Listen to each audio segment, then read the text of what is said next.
आज हम लोग पढ़ने जा रहे हैं चैप्टर नंबर 13 पाइथागोरस थ्योरम, जो कि 7th स्टैंडर्ड का एक बेस कॉन्सेप्ट है। इसके अंदर क्या है कि सबसे पहले हम बात करते हैं इस पाइथागोरस थ्योरम की, जो कि यूज होता है ट्रायंगल के अंदर, और ट्रायंगल जो कि होना चाहिए 90 डिग्री का। ठीक है, तो पाइथागोरस थ्योरम है वो हमेशा यूज होने वाला है 90 डिग्री वाले ट्रायंगल के अंदर, उसको हम बोलते हैं right angle triangle. Right angle triangle का सिग्नेचर है वो ट्रायंगल। ठीक है, अब पाइथागोरस थ्योरम का रूल क्या बोलता है कि जो हम राइट एंगल ट्रायंगल ड्रॉ कर रहे हैं उसके अंदर पहले हम देखते हैं उसके पार्ट्स, राइट एंगल ट्रायंगल के पार्ट्स के बारे में जानते हैं।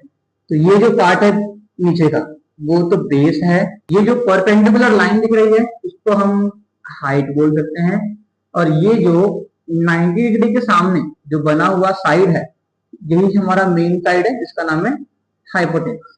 ठीक है, बेस, हाइट एंड हाइपोटेनस। अब ये तीनों का अगर आपको आइडेंटिफिकेशन करना आ गया तो सिंपल है कि आप पाइथागोरस थ्योरम को इजीली सॉल्व कर सकते हैं। ठीक है, अब पाइथागोरस थ्योरम के अंदर क्या होता है कि इसके रूल के अकॉर्डिंग जो हाइपोटेनस है, अगर मैं इसका स्क्वायर करूंगा तो इसका जो वैल्यू है वो बेस के स्क्वायर के प्लस हाइट के स्क्वायर के बराबर आता है। मतलब कि यहाँ पे मुझे मान लो कोई एक वैल्यू है, अगर मैंने ये वैल्यू ली और अगर मैंने उसका स्क्वायर किया और ये दोनों का जो स्क्वायर करने के बाद दोनों का प्लस किया, प्लस करने के बाद जो मुझे आंसर आएगा वो हाइपोटेनस के इक्वल आएगा। ठीक है, पाइथागोरस के अंदर पहली बात तो हम लोग सिर्फ यूज करने वाले हैं राइट एंगल ट्रायंगल का, क्योंकि ये ट्रायंगल सिर्फ यूज होने वाला है इसके अंदर।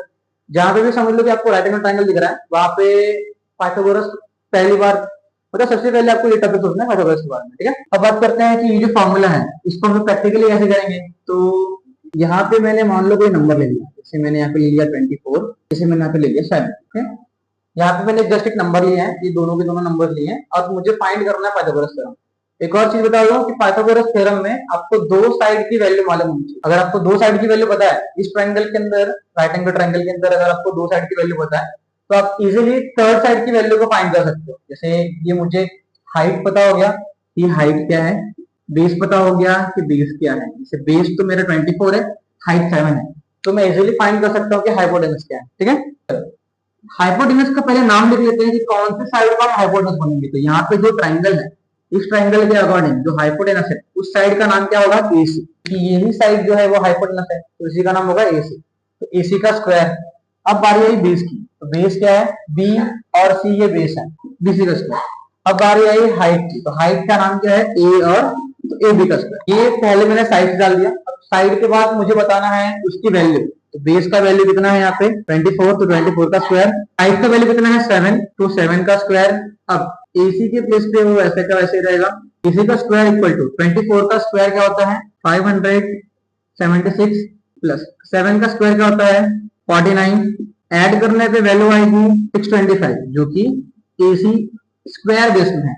अब यहाँ पे मुझे नॉर्मली फाइंड करना है सिर्फ एसी का वैल्यू, सिर्फ एसी का वैल्यू फाइंड करना है। इसका मतलब कि यहाँ पे जो स्क्वायर है उसको मुझे लेना पड़ेगा रूट। तो हम लेते हैं यहाँ पे रीजन के साथ में कि taking square root on both side. ठीक है, दोनों साइड में अगर हम लोग लेते हैं स्क्वायर रूट तो यहाँ पे भी स्क्वायर रूट आ जाएगा और यहाँ हो जाएगा एसी। 625 को अगर मैं लेता हूँ अंडर रूट में तो रूट ओपन करते ही ये बन जाएगा 25। ये 625 जो है वो 25 के रूप में, इसका मतलब कि जो मेरे को एसी मिला, जो मुझे एसी का आंसर आया, जो हाइपोटेनस वो बन गया मेरा 25। ठीक है,